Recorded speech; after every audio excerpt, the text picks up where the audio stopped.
Pour cette nouvelle édition de Podcast Bellini, ce soir, je reçois pour vous Michael Laclouse et Alain Kabouya, deux experts en matière de football. L'un est expert en matière de préparation physique et l'autre est agent de joueur. Nous allons essayer de développer des thèmes qui sont réellement importants dans la carrière d'un joueur professionnel. C'est très important pour nous aujourd'hui d'épingler certains sujets pour lesquels ces joueurs aujourd'hui sont engagés. Voilà. Bonjour Michael. Bonjour. Bonjour Alain. C'est un plaisir pour moi de vous recevoir ce soir. Il est 19 h à Bruxelles, 7 h ici à Los Angeles. Quelles sont les impressions de cette journée pour vous? Écoutez, on vient de sortir d'un gros entraînement avec l'agence ici, aussi bien la préparation physique, de la tactique technique avec nos joueurs. L'entraînement fut d'une bonne qualité, donc on est assez satisfait des prestations de nos joueurs et on est ravis d'avoir une petite interview pour partager un peu notre savoir et parler un peu de ce qu'on fait ici, nous, en Belgique, avec nos futurs talents. Ouais, à titre de rappel, Michael, vous êtes, si vous pouvez vous présenter. Moi, je suis préparateur physique de sportifs de haut niveau. Donc, j'ai fait un master en sciences de la motricité, donc dans tout le milieu sportif. Et donc, je m'occupe essentiellement de joueurs de football, que ce soit en club ou en individuel, avec l'agence, la détection de talent. Donc, voilà, je m'occupe vraiment de tout ce qui est secteur physique spécifique pour les joueurs de foot, pour qu'ils atteignent un niveau plus haut et qu'ils accomplissent leur objectif. OK. Je vois que vous n'êtes pas seul. Vous êtes accompagné d'Alain Kabouya, agent de joueur. Oui. Vous pouvez vous présenter? Bonjour à tous. Moi, c'est Alain Kabouya Chiamala. C'est mon nom complet. Je suis Moulouba. Ouais, je vois. Je suis congolais. Et donc, je suis responsable d'une agence qui s'appelle Légende S. Et avec cette agence et avec toute l'équipe dont Michael fait partie, nous sommes concentrés sur deux axes. Le premier axe, c'est la formation et le deuxième axe, c'est la gestion de carrière. On en fera beaucoup plus en détail, évidemment, sur ces deux axes-là. Sinon, moi, j'ai un master en économie et sciences de gestion. Je suis aussi préparateur physique. Ah, donc, OK. Voilà. Donc, Voilà. On est là devant vous pour nous partager nos expériences et surtout donner des conseils à de futurs talents que nous avons en Afrique, parce que le but de notre agence aujourd'hui, c'est de créer un pont entre l'Afrique et l'Europe, entre l'Afrique et l'Asie, entre l'Afrique et l'Amérique. Voilà. En parlant de préparation physique, Michael, aujourd'hui, les dernières années, nous avons senti qu'il y a l'importance de la préparation physique et vraiment, on la sent. Elle se manifeste à travers les compétitions. On voit des joueurs comme Ibrahimovic aujourd'hui, 39 ans, mais il ressemble à un jeune de 19 ans. C'est-à-dire que c'est très important pour un joueur aujourd'hui d'avoir une très bonne condition physique pour pouvoir performer. Quel est réellement le secret d'une très bonne préparation physique pour les joueurs de haut niveau?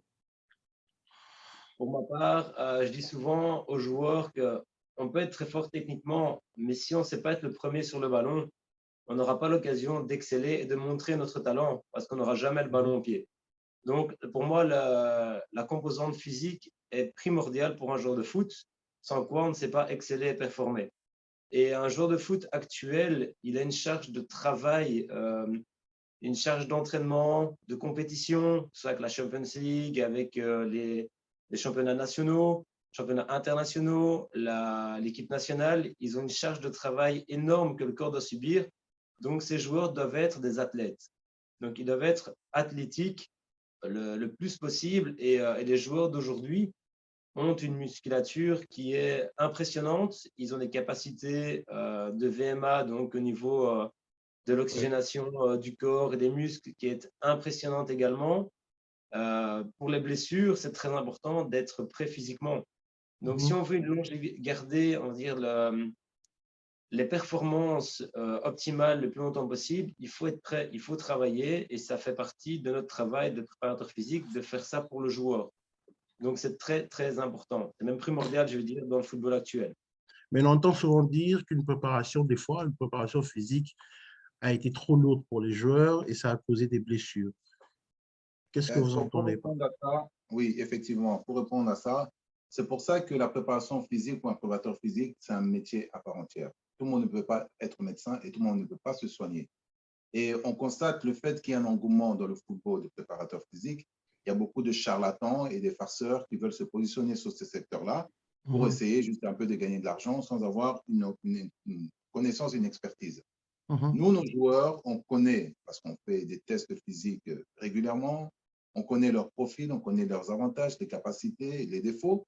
Et par rapport à un moment bien donné de l'année, on sait quelle charge de travail physique on peut leur donner et quelle charge on ne peut pas, parce qu'on essaie aussi de suivre leur championnat pour savoir à quel moment ils ont besoin de cette charge, à quel moment il faut un peu diminuer. C'est tout un savoir, c'est toute une expertise. Et la première chose de la préparation physique, c'est la prévention de blessures.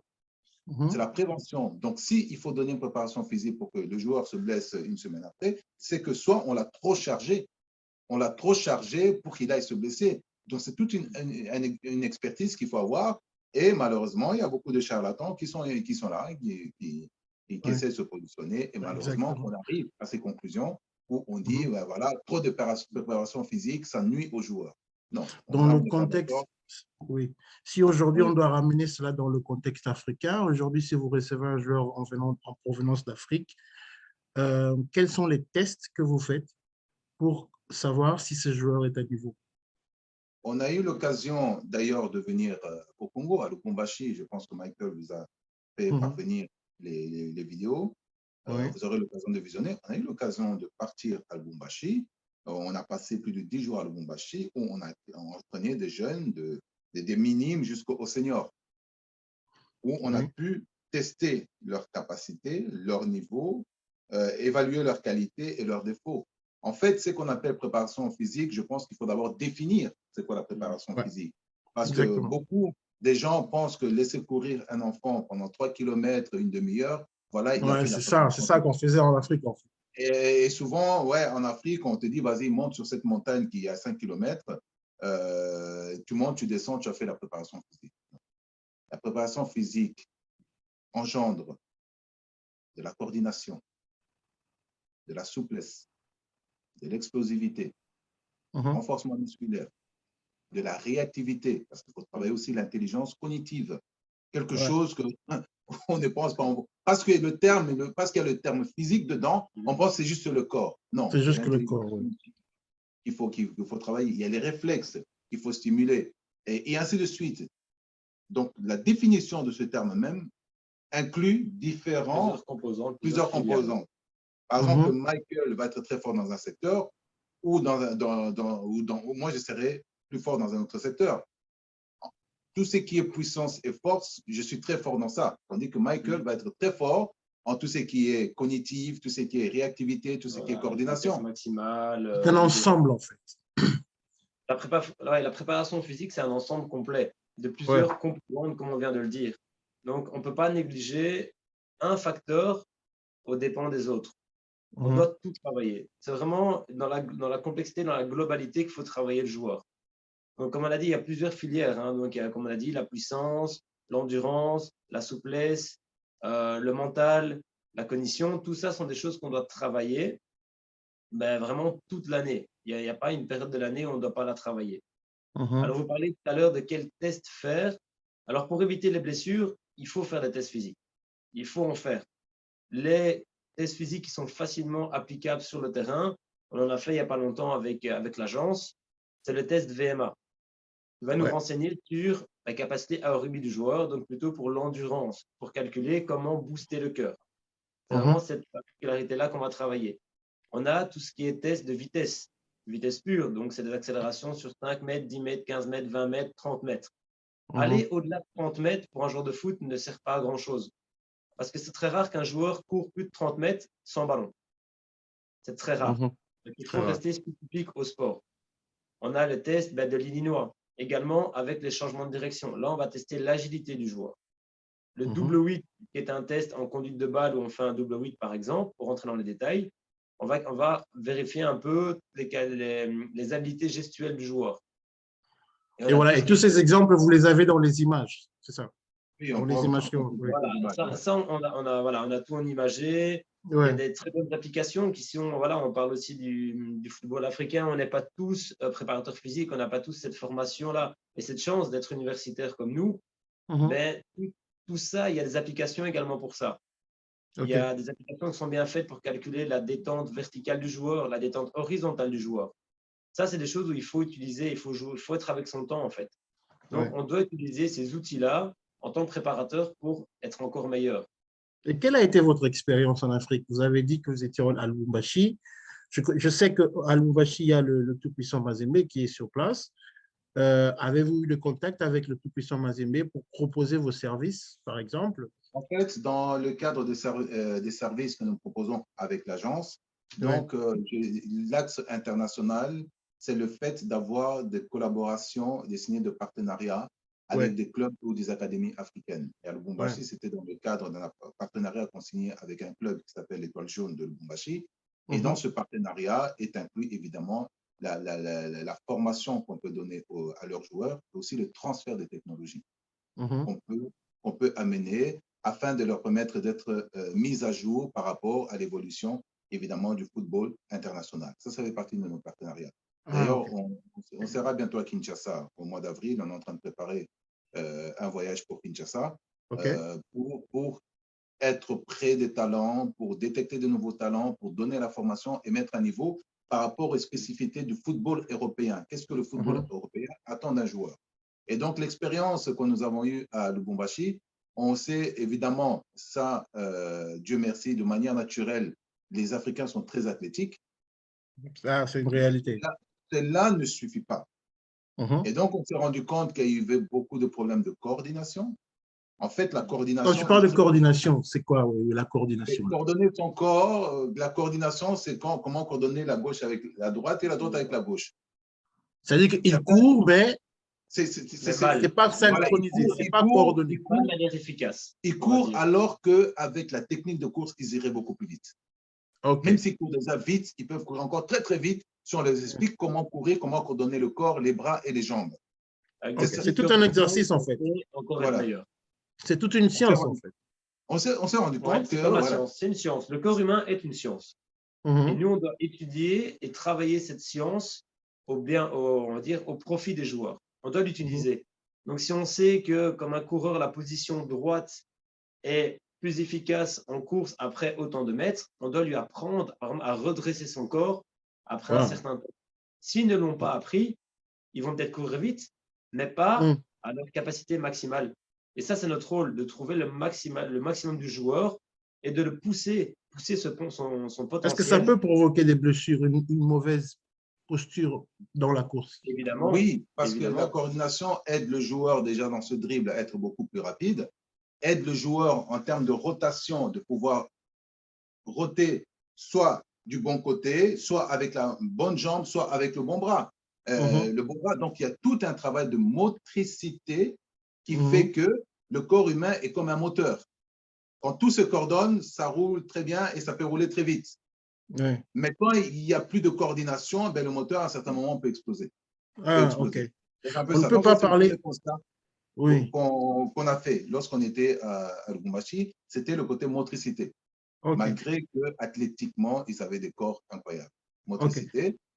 Deuxième point sur lequel on s'est dit qu'on allait travailler, c'est l'intelligence cognitive. Parce que le fait d'être athlétiquement bon ils pensent que tout est permis. Enfin, tout est permis, qu'ils sont infatigables. Infatigable, oui. Alors qu'avec l'intelligence cognitive, tu fournis l'effort au bon moment et tu récupères lorsqu'il ne faut pas fournir l'effort. On a vu des joueurs, oui, parce qu'ils étaient athlétiques, et ça court dans tous les sens. Enfin, ça court dans tous les sens, ça c'est vrai. Ouais, ça, c'est vrai. Il faut pouvoir gérer l'énergie pour La pouvoir gestion de La l'énergie. gestion de l'énergie. Un match dure 90 minutes dans les meilleurs des cas et 120 minutes dans les pires des cas. Donc, il faut que le corps puisse tenir au moins 120 minutes. Parce que notre rôle, c'est de faire en sorte que le corps puisse toujours être prêt à tenir 120 minutes. Donc, l'intelligence cognitive, ça, c'est quelque chose, c'est un point qu'on s'est dit lorsqu'on rentrera à Lubumbashi. Pour certains joueurs, en tout cas, c'est quelque chose qu'il faut mettre en place parce que l'intelligence cognitive te permet d'être beaucoup plus intelligent dans la tactique et la vision du jeu. Tout est lié. Un troisième point qu'on a remarqué, en tout cas pour notre cas particulier, c'était évidemment l'exécution du tactique. Lorsque le coach a défini une tactique de jeu, comment le joueur doit l'exécuter. Parce que les joueurs, c'est comme des soldats. On fait une tactique de guerre, OK, il faut exécuter. Et là, c'était pas… Donc, il y avait une carence au niveau du coaching qui n'arrivait pas à définir la tactique qu'il faut. Un niveau tactique aussi. Et deuxièmement, il y avait une partie des joueurs qui n'arrivaient pas à exécuter la tactique. Donc, il y a un problème de communication et maintenant l'exécution. Donc, ça, encore une fois, c'est pour ça qu'aussi à Lubumbashi, on a pris le temps aussi de s'occuper des coachs. Parce que c'est eux qui transmettent le savoir. Et si les enfants ont un handicap qui n'est pas soigné dès qu'ils sont petits, mais ils ramènent cet handicap à 15 ans, à 19 ans, à 21 ans. Oui, ça c'est vrai. C'est très difficile à récupérer. Une lacune, qu'ils ont l'habitude de cette lacune, c'est très difficile à la corriger par la suite. C'est beaucoup plus simple de la traiter au plus jeune âge. Changer les habitudes d'un adulte, c'est très dur. Changer les habitudes d'un enfant, c'est facile. Votre agence, elle est basée à Bruxelles, c'est ça? Oui, elle est basée à Bruxelles, oui. Vous avez aussi des jeunes que vous avez dans votre académie. Énormément de jeunes. Énormément de jeunes. Et tous ces jeunes, vous avez un programme spécifique par âge ou vous les rassemblez tous ensemble et vous les donnez les mêmes entraînements? Pour un jeune de 12 ans, vous l'avez aussi pour un jeune de 18 ans? Non, il faut vraiment être, c'est important d'avoir cette phrase en tête, c'est qu'un enfant, un jeune joueur n'est pas un adulte. On ne peut pas donner l'entraînement d'un jeune joueur comme on donnerait à un adulte avec une moindre intensité. C'est totalement différent. Ils n'ont pas la même connaissance de leur corps, ils n'ont pas la même connaissance de leur schéma corporel qu'un adulte. On ne peut pas travailler aux mêmes intensités qu'avec un adulte, sinon on va les blesser. N'oubliez pas il ne faut pas oublier qu'ils sont en pleine croissance. Donc, travailler comme un adulte musculairement, où on sait que les os sont déjà bien constitués et on peut travailler la musculature avec eux, il ne faut jamais le faire avec un enfant parce qu'on risque de le blesser et on risque de bloquer sa croissance. Donc, un enfant n'est pas un mini-adulte. Ça, c'est vraiment la phrase. Ce n'est pas un mini-adulte dans les entraînements. Il faut vraiment scinder les deux. Et dans l'agence, on est généralement entre 3 et 4 coachs. Ça dépend des moments. Et on fonctionne avec des groupes d'âge différents. Et on travaille différemment en fonction. Il y a des exercices qui vont être les mêmes. Donc, on peut travailler l'endurance d'un jeune joueur comme un adulte, juste à des vitesses différentes. Mais on peut faire les mêmes exercices. La musculation, avec un jeune, on va faire avec le poids du corps. Et avec un adulte, on va pouvoir mettre des haltères, on va pouvoir mettre des charges en place. Donc, c'est totalement différent. Et comme on a dit tout à l'heure, la préparation physique, on va dire, d'un jeune joueur, d'un tout jeune joueur, on parle de 8 ans, 9 ans, parce qu'on en a très, très jeunes qui ont des futurs talents, et on le sait, mais c'est essentiellement de la psychomotricité. C'est seulement de la coordination qu'on va travailler avec eux. Parce qu'on sait que ça va être leur lacune plus tard si on ne travaille pas maintenant. La psychomotricité, expliquez-moi un peu. C'est la capacité à comprendre son corps, à gérer son corps. Par exemple, c'est aller jouer du pied droit, du pied gauche, aussi bien des deux. C'est pouvoir me tourner aussi vite à droite qu'à gauche. C'est, par exemple, me concentrer sur la main, mais en même temps, jouer avec mon pied. Donc voilà, c'est la capacité de décentralisation du corps, la latéralité du corps aussi. C'est vraiment être ambidextre. Ça, c'est de la psychomotricité qu'il faut travailler avec les joueurs. Et ça commence dès le bas âge, en fait. Oui, dès le bas âge. C'est très important. Et son impact se sent quand ce joueur devient adulte, quand il aura déjà maîtrisé ces choses, il passe à une étape supérieure. Et là, c'est beaucoup plus facile pour travailler la musculature. Au plus vite c'est maîtrisé, au mieux il sera le joueur. Donc, si dès le plus jeune âge, il court comme il faut, il met ses bras comme il faut, il joue des deux pieds, il sait se concentrer sur le bas de son corps aussi bien que le haut de son corps en même temps, ben, c'est toutes des choses qu'on ne devra pas travailler plus tard. Il aura des facilités parce que ça va aller tout seul pour lui. Donc, tourner avec le bon pied du bon côté pour aller plus vite dans l'exécution, ben, automatiquement, il va aller plus vite que les autres. Donc, c'est dans son utilité, dans son avantage de le travailler très jeune. Exactement. Aujourd'hui, votre agence, elle n'est pas seulement une agence de préparation physique, hein, c'est aussi une agence des joueurs. Vous êtes agent aussi. Ouais. Donc, aujourd'hui, en tant qu'agent, quels sont les critères, hein, parmi les critères qui font que, voilà, vous pourriez détecter un joueur et vous pouvez vous engager avec ce joueur en provenance d'Afrique, bien sûr. Vous savez, cette question… La question, elle est un peu globale, elle est un peu vaste, oui. je sais. Cette question tombe bien parce qu'on compte venir à Kinshasa pour faire une détection pendant 3 jours où joueurs de tout horizon, de tout âge peuvent s'inscrire pour cette détection. Okay? Les critères qui sont remis, je vais en citer quelques-uns, puis Michael va en citer d'autres. Déjà, premier critère, c'est que est-ce que l'enfant a une passion dans ce qu'il fait?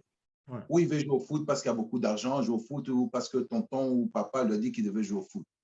Est-ce que l'enfant d'abord a une passion, prend plaisir à ce qu'il fait? L'enfant ou le jeune prend plaisir à ce qu'il fait. Deuxième critère, je ne cite pas dans l'ordre d'importance. Un autre critère, est-ce que le joueur a la culture du travail? Parce que dans le foot, pour réussir, ça demande un travail constant. Ce n'est pas aujourd'hui tu es bon parce que tu es le meilleur du quartier, tu dors tout sur tes lauriers, tu restes dans ta zone de confort, tu penses que tu es le meilleur, il ne faut pas travailler. Le talent sans travail ne sert à rien du tout. Un autre point qu'on va regarder, c'est l'attitude, le comportement. Est-ce que ce joueur, ça sera un joueur facile avec qui on peut travailler? Est-ce qu'il y a du respect pour ses coachs? Est-ce qu'il respecte le consigne? Est-ce qu'il n'a pas un caractère de voyou qui pense qu'il est meilleur, qu'il ne faut pas écouter? Est-ce qu'il est réceptif aux informations ou aux consignes qu'on lui donne? OK? Et un autre point qu'on va regarder, mais ça va plus toucher les seniors, c'est leur situation administrative. Est-ce qu'il a un passeport qui est valable? Je sais que une licence valable. Voilà, une licence valable. Il a joué dans un club, on peut retrouver des statistiques. Parce que, donc, c'est très important le côté administratif. Donc, je disais, le côté administratif est important. Par exemple, un joueur qui a 29 ans, qui change son âge pour dire qu'il a 21 ans. Après, nous, on commence à retracer son curriculum vitae. On se rend compte qu'à 26 ans, il était à TP Mazembe. Ça va clocher. Ça va clocher. En fait, quand tu changes ton âge sur la carte d'identité, eh bien, tu dois changer toutes les licences par lesquelles tu vas passer, ce qui est presque impossible. Ça veut dire quoi? Ça veut dire que tôt ou tard, ça va te rattraper. Ça va les rattraper. D'ailleurs, il y a un Congolais qu'on a attrapé avec 5 passeports.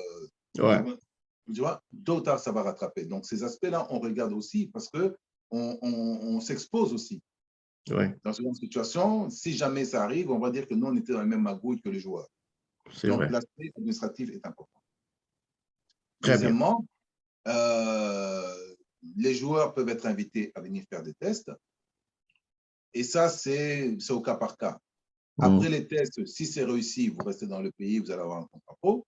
Si ce n'est pas réussi, malheureusement, on va vous inviter à rentrer au pays. Et c'est là que la difficulté arrive. Certains en profitent pour commencer à demander asile, ils déchirent leur passeport, ils vont demander asile. C'est un problème. Dans tous ces aspects-là, on est responsable de tout ça. C'est pour ça que pour faire venir des joueurs, on se met vraiment beaucoup de couvre-feu. Vous rassemblez combien de joueurs pour la détection? Combien de jeunes? Ben, au moins une centaine de joueurs. Vous avez une limite d'âge? La limite d'âge, c'est 25-26 ans. 25-26 ans. Vous pouvez encore… 25-26 ans pour des joueurs qui n'ont toujours joué qu'en amateur et 29-30 ans pour des joueurs qui sont déjà au niveau professionnel. Mais un joueur qui a déjà 25 ans, 26 ans pour une carrière en Europe, ce n'est pas trop tard? On ne parle pas spécifiquement de l'Europe, parce qu'avec l'agence, on ne travaille pas que avec l'Europe. D'ailleurs, il y a 3 semaines, on a fait signer un jeune de 18 ans à Dubaï, un Congolais, directement du Congo vers Dubaï, sans même passer par la Belgique ni la France. Du Congo vers Dubaï, on l'a fait signer en division 2 à Dubaï. Donc, oui, c'est ça, c'est qu'on voulait dire. Nos perspectives ne sont pas seulement européennes. Il y a l'Europe de l'Est, il y a la Biélorussie, il y a la Turquie, il y a le Moyen-Orient. Donc, on a vraiment des ouvertures. Donc, partout au monde. Partout. Il y a plusieurs marchés. Il n'y a pas que l'Europe, il y a plusieurs marchés qui sont possibles pour plusieurs types de joueurs. On sait qu'il y a des clubs qui vont chercher que des Européens. Par contre, il y a des clubs qui veulent par exemple chercher que des joueurs à consonance africaine, parce que c'est un profil qui est très intéressant. Et c'est moins cher, en fait. Des gabarits puissants, et justement, les joueurs africains en font partie. Maintenant, la grosse question, c'est est-ce qu'ils ont les bons papiers? C'est souvent ça, c'est très important. qui se pose. Mais qu'est-ce qui fait aujourd'hui qu'on retrouve… bon, ça, je ne sais pas si ça a une relation avec vous, mais on a remarqué que les joueurs congolais ont du mal à percer en Europe, par exemple, quand tu compares avec les joueurs sénégalais, les joueurs maliens, on en retrouve beaucoup plus dans des clubs.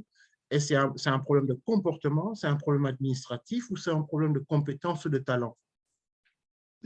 Pour répondre à cette question, je dirais que c'est un problème d'éducation et un problème de comportement. J'ai constaté que les joueurs maliens, ivoiriens, c'est des joueurs qui sont très disciplinés, très polis et qui se concentrent sur le football parce qu'ils portent en eux cette vocation de pouvoir vraiment aider la famille qui est restée au pays. Mais ce ne reste pas un cliché ou alors peut-être… Non, ce n'est pas un cliché. Malheureusement, c'est une réalité. C'est de l'expérience, c'est de la réalité. Dire qu'il y a des Congolais qui ne réussissent pas, ce n'est pas vrai. On a de très bons joueurs congolais qui en Chine, qui évoluent en Belgique.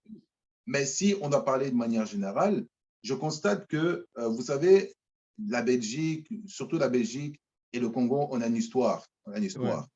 Et la Belgique est perçue comme étant un peu le paradis. Et malheureusement, le Congolais, quand il arrive au paradis qu'on lui a tant parlé, au lieu de se concentrer sur son football, il commence à la vie, se concentrer sur la vie. D'autres horizons, en fait.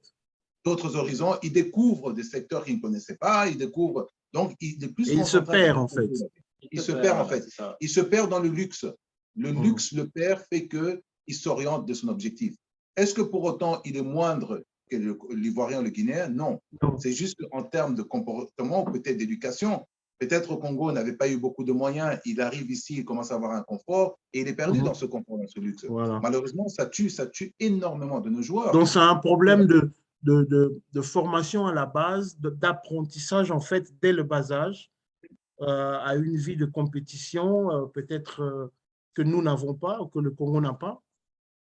Non, plutôt le rapport à l'argent. Ouais, c'est ça, en fait. Le rapport à l'argent. Le rapport à l'argent. À la vie de luxe.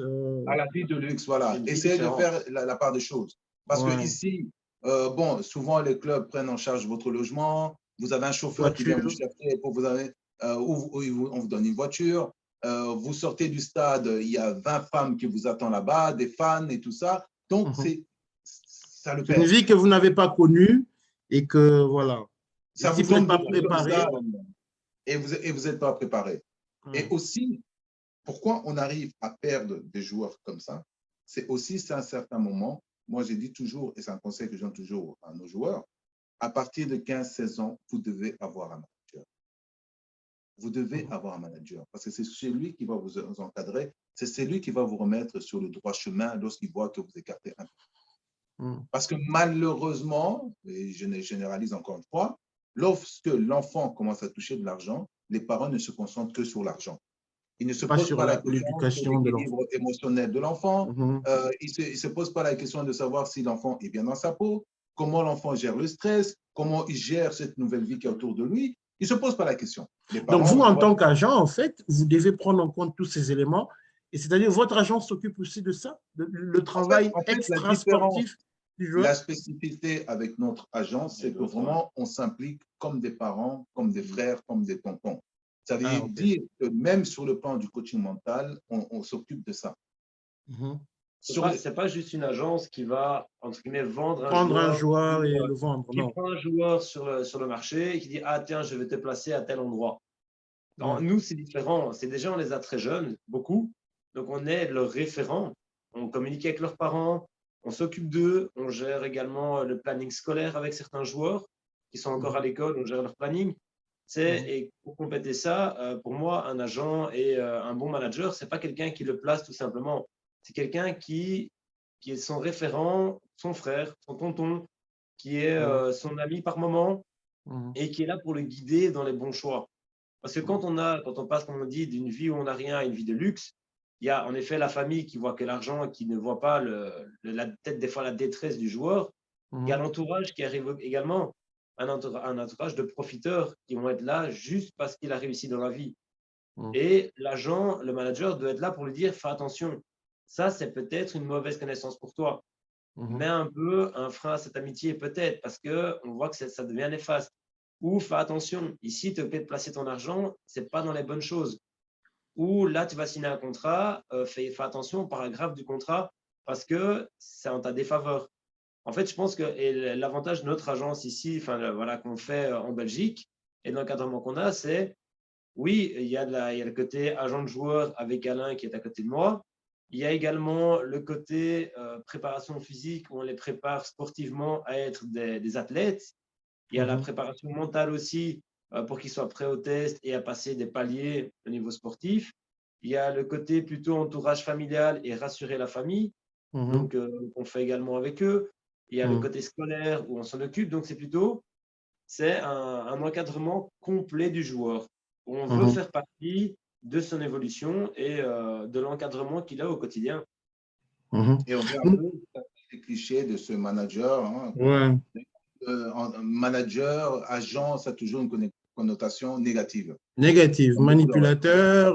Voilà. Manipulateur, profiteur, il profite de mon fils, il m'a volé mon fils, Bongo. C'est ça. Voilà. Donc, on essaie de casser un peu ces codes-là. C'est pour ça que, par exemple, on ne va jamais faire signer un joueur si sa famille n'est pas présente. Très bien. On invite toujours papa et maman. Toujours. Okay. Même s'il a 18 ans, même si légalement il peut signer son papa et maman. Il est majeur, vous tenez toujours compte de la famille. On implique toujours la famille dedans. Que ce que l'enfant va signer, c'est la responsabilité de toute la famille. Et dans le contrat que le joueur signe avec nous, il y a ses devoirs à lui et obligations. Il y a nos devoirs et nos obligations. Il y a aussi la responsabilité de la famille. On donne une assistance juridique, on donne une assistance financière, comment gérer son argent, comment le placer. On fait un accompagnement si le joueur veut créer une société, l'aider à mieux gérer son argent. Donc, c'est vraiment une assistance 360 degrés. Parce que la réussite d'un joueur, et parfois, ça, on a du mal à le concevoir, on pense que c'est les 2 pieds du joueur qui fait que le joueur réussit. Non. Il y a tous les pôles qui tournent autour du joueur. Et quand je parle de pôles, il y a les agents qui sont des conseillers, il y a les coachs, il y a la famille, il y a les amis, et il y a le pôle que le joueur lui-même se crée comme son petit monde à lui. C'est ces différents pôles qui fait que si on travaille en synergie, on peut porter le joueur vers la réussite. Donc, la réussite implique énormément de facteurs. Et beaucoup de joueurs de talent n'ont pas réussi parce qu'il y a certains pôles qui étaient manquants. Des familles qui n'étaient pas stables, ou papa et maman qui se disputent parce que l'enfant commence à toucher de l'argent, maman ne veut plus, papa ne veut plus, papa veut une Mercedes, maman veut une maison, et tout ça, ça trouble l'enfant. Ou le pôle des amis qui avait laissé tomber parce qu'il n'avait pas de club et qui revient pour commencer à profiter. Tous les week-ends, c'est le tir aller faire la fête. Non, tu payes, tournée générale. Ou c'est la copine qu'il avait eue à 15 ans, qui a vu qu'il y a l'argent, elle revient maintenant à 25 ans pour faire la belle, pour commencer à lui sucer de l'argent. Voilà, il y a tous ces différents facteurs qui font qu'un joueur va réussir ou ne va pas réussir. Et nous, on essaie un peu de mettre les joueurs dans de bonnes conditions et d'appuyer sur le bouton d'alerte lorsqu'on voit qu'il y a un pôle qui est défaillant. Très bien.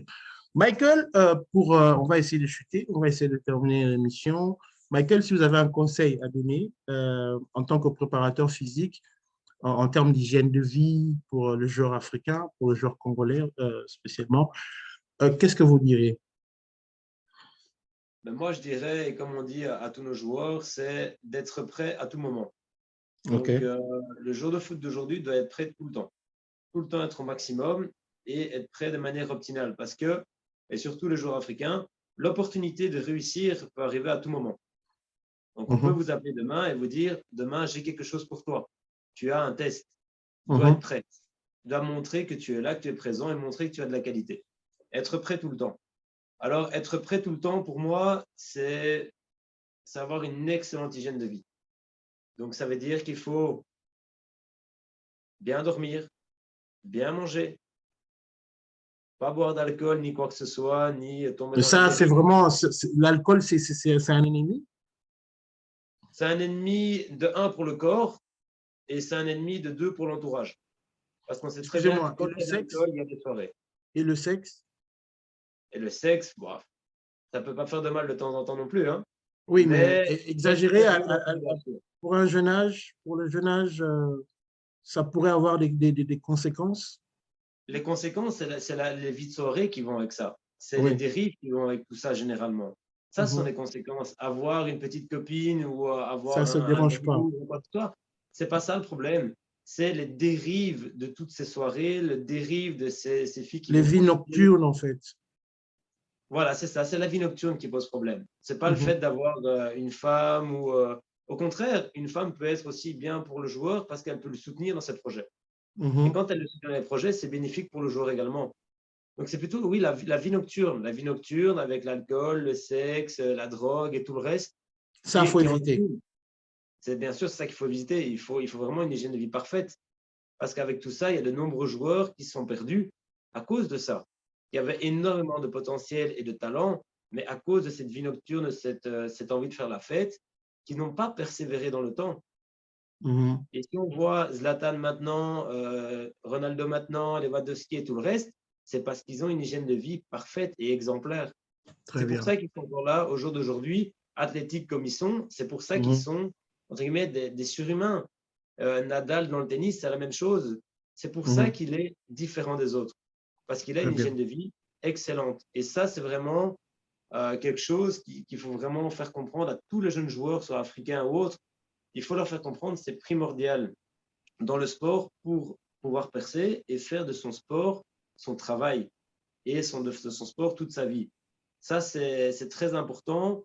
Et je dirais encore une chose vraiment différente, c'est de bien s'entourer, de bien se faire encadrer parce que tout le monde n'est pas coach.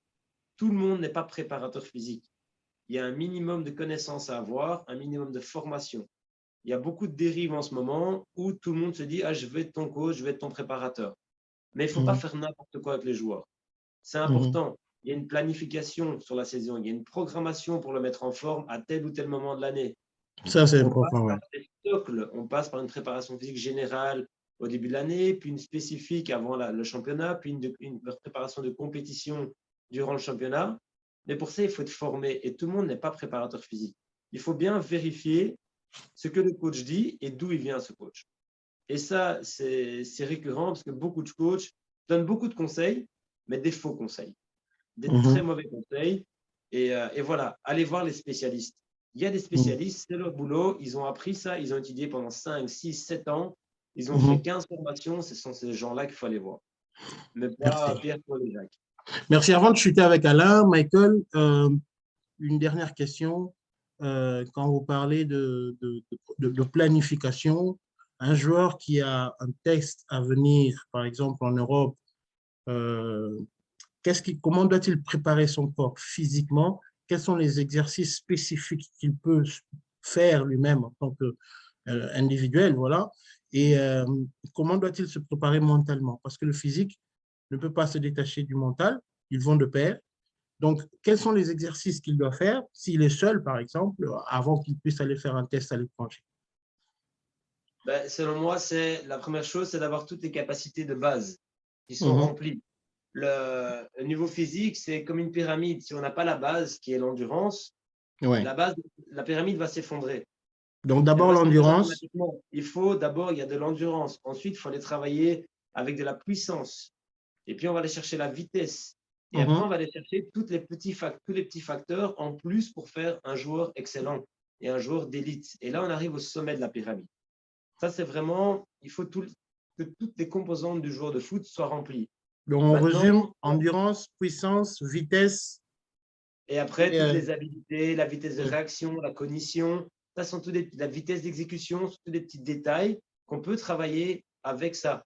Parce qu'un joueur de foot, comme j'ai dit, qui est très technique, qui est une bonne vitesse d'exécution, mais qui sait faire que 10 minutes à fond sur un match, on ne va pas le voir.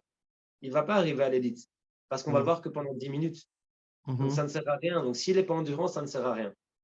Ça ne sert à rien. Donc, là, et ce travail se fait avec ballon ou sans ballon? Parce que ces derniers temps, je vois beaucoup de travaux physiques qui se font avec ballon. Oui. En fait, dans la préparation physique, généralement, quand on est au début de la saison, donc en reprise, on a fait la trêve, on a été en congé pendant un mois, le club nous a mis en congé. On a une préparation, souvent, c'est estivale, la préparation d'été. Ça, on rentre en préparation physique générale. Donc, on va travailler généralement sans ballon. Donc, des ça, courses. on travaille des blocs des entre courses d'endurance. Voilà, on travaille la coordination, on travaille un peu le renforcement pour prévenir les blessures, parce qu'après, on va accélérer un peu les charges de travail, on va travailler l'endurance, on va travailler la force. Et puis, petit à petit, on va rentrer en spécifique foot. OK. Et là, on va également faire des blocs, ça peut varier entre 2 et 4 semaines, avant le championnat. Et là, on va intégrer tout doucement les ballons. Parce que, comme le mot le dit, c'est de la préparation spécifique football. Cette préparation, dans un autre sport, on l'appellera préparation physique spécifique tennis, avant la compétition. Et puis, logiquement, quand on a cette préparation physique spécifique, on arrive au début de la saison, le jour, il est prêt. Il est prêt au combat, il est prêt à travailler. On sait qu'il ne va pas se blesser parce qu'il est prêt physiquement, il a une bonne endurance, une bonne VMA, une bonne puissance. Et là, on entre dans la préparation physique de compétition.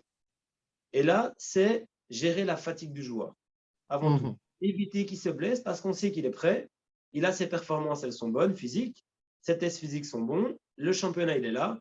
C'est la préparation physique de compétition où on garde la forme, on garde le rythme. Et là, c'est l'important, c'est vrai qu'on n'en a pas encore parlé, de toutes les données GPS, de toutes les données de force au niveau du pied, les appuis qu'il a sur le sol, le nombre de kilomètres parcourus à l'entraînement. Donc, c'est des nouvelles technologies qui nous permettent de savoir si le joueur il est en forme ou pas en forme. Est-ce qu'il est en surentraînement ou au contraire, il doit mettre un petit coup d'accélérateur pour être au même rythme que les autres. Et là, en fait, toute l'année, toute la saison, on va travailler justement cette régularité et le fait qu'il garde la forme. Et donc, il y aura des travaux, il va devoir faire des travaux individuels spécifiques. Voilà, et là, on rentre vraiment en individuel, et ça, c'est notre rôle de préparateur avec les kinés, avec les médecins et tout le reste, vraiment le staff complet, où on va de manière individuelle voir chaque joueur, et en fonction de sa charge de travail, soit lui augmenter son travail ou lui diminuer. Et ça, c'est de la prépa en compétition. Donc, avant un test, il faut en fait qu'il soit prêt, il faut qu'il soit au niveau de la préparation physique spécifique. Et après, une fois qu'il a fait son test, qu'il est en club, on va l'entretenir. Et éviter qu'il se blesse. C'est éviter les blessures. C'est juste ça après. OK. Alain, on va chuter avec toi. Oui.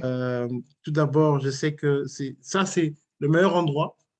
Le meilleur endroit pour aussi parler de l'agence et pour parler du travail que vous faites, ce merveilleux travail que vous faites pour le Congolais. Vous allez vous diriger vers Kinshasa bientôt.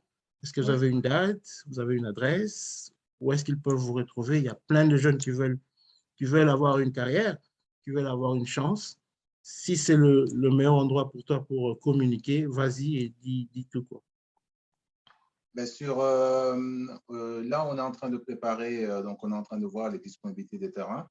Ça serait pendant les 2 premières semaines d'avril. La date sera bientôt fixée. On doit faire une réunion avec les coachs. Et on fera aussi une vidéo, un petit spot de 30 secondes qui va annoncer notre arrivée, où il y aura toutes les informations. Mais déjà, sur les plateformes, sur Facebook, Alain Kabouya, on peut me trouver. Sur Instagram, Coach Kabouya, on peut me trouver. Et lorsque tout ce travail de promotionnel sera fait, on va balancer ça sur les réseaux sociaux. On aura aussi notre représentant à Kinshasa, qui s'appelle Jonathan Liakamolimo, qui va regrouper toutes les inscriptions des joueurs. Mais en tout cas, on vient là pour faire un travail de titan, aussi pour montrer à ces jeunes que le rêve est possible. Est possible. Et il est possible. Pour leur dire c'est possible. C'est possible. Vous travaillez en synergie avec d'autres académies sur place ou Non, on vient vraiment par notre propre initiative.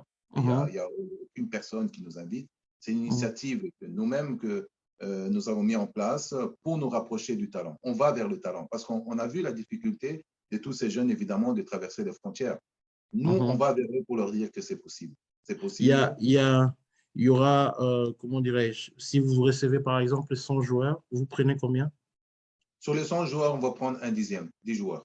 Toujours. 10 joueurs, ouais, 10 joueurs.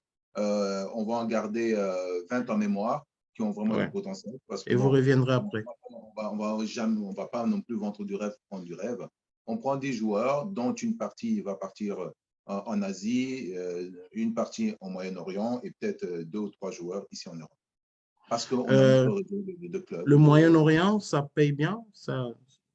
Au Moyen-Orient, ils n'ont pas de problème de salaire, de paiement pour les joueurs? Vous savez, c'est un problème qui est souvent relevé. Ah, ils sont pas bien payés, les joueurs africains sont exploités. Non, les joueurs africains sont exploités parce qu'ils vont là-bas en kamikaze, sans encadrement, sans agent, sans un conseiller, sans personne qui va. Ils ne sont pas respectés en fait. Hein? Eux, ils viennent par cascade, ils arrivent là-bas et ils se jettent dans la gueule du loup parce qu'ils veulent à tout prix jouer. C'est que je comprends, un joueur de foot doit jouer. Et ces gens-là profitent de cette insouciance ou de cette soif ou cette faim de vouloir jouer à tout prix. Et c'est là maintenant qu'on leur propose des contrats bidons et qui sont exploités ainsi de suite. Mais quand on va dans un cadre officiel avec nous, qui avons une agence qui est reconnue, nous, on accompagne nos joueurs toujours là où ils vont, on va, nous, on n'a rien à craindre ou rien à prouver à ces clubs-là. On vient pour un business et on se bat pour que notre joueur puisse évoluer dans les meilleures des conditions. C'est là d'où notre rôle prend un sens. Sinon, ça serait trop facile. Et c'est là qu'on arrive à beaucoup d'histoires malheureuses qu'on entend souvent, que les joueurs africains sont malmenés dans le Moyen-Orient. Merci beaucoup à vous deux. C'était un réel plaisir de vous avoir ce soir. Votre message va passer. Je ne sais pas si vous avez encore un dernier message à passer. Pas spécialement. Hein, donc, pour clôturer, je dirais que dans le sport, de manière générale, l'Afrique est le berceau des talents. On le voit dans l'athlétisme, on le voit dans le football, dans le basket. Et il faut qu'aujourd'hui, les jeunes qui ont des rêves, qui puissent s'accrocher à leur rêve. Tout est possible. Mais qu'il faut travailler pour ça. Ouais. Il faut travailler dur. Il faut travailler dur. Merci Michael, merci Alain. Alain Kabouya, Michael Laclouse était là ce soir pour vous. Restez scotchés, donc il y aura des informations qui vont suivre pour leur programme, que ce soit pour la programmation, pour la préparation physique et pour leur visite à Kinshasa. Donc, suivez la page de Alain Kabouya, page Facebook, je crois, et Michael Laclouse aussi, et vous aurez toutes les informations nécessaires. Pour moi, c'était aussi un réel plaisir de vous avoir, et j'espère qu'on aura à nous revoir pour la prochaine fois. Bientôt. Au revoir.